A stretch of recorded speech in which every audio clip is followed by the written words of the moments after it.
নিরামিষে তরকারি করব একটা। এখানে বড়ি নিয়েছি, পেঁপে, আলু, বেগুন আর পটল দিয়ে একটা তরকারি করব। কড়াইতে তেল গরম করতে দিয়েছি। এবার বড়িগুলো ভেজে দেব।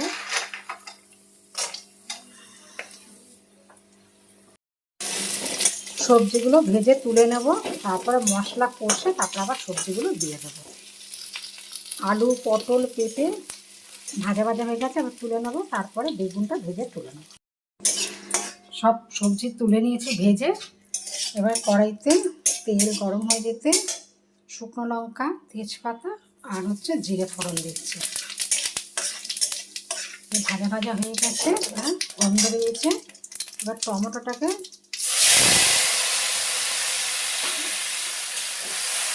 দিয়ে দিচ্ছি।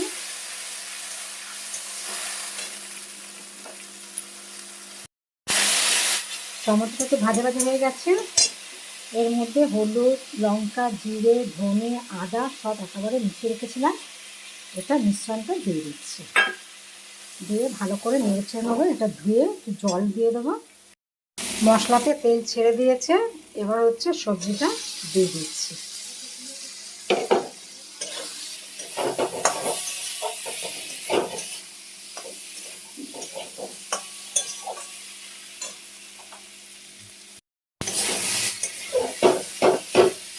এবার জল দিয়ে দেবো।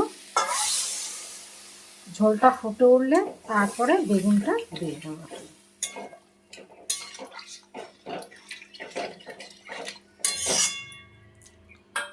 এবার ঢাকনা দিয়ে দেবো। ঝোল ফুটে উঠতে বেগুনটা দিয়ে দিয়েছি। এবার বড়ি দিয়ে দিচ্ছি।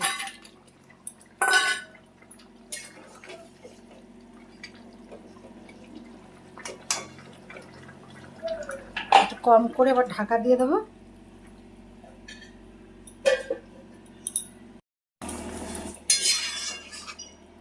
নিরামিষ বড়ির তরকারি হয়ে গেছে। এবার একটু গরম মশলা দিয়ে গ্যাসটা বন্ধ করে দেবো। একটু নেড়ে ছেড়ে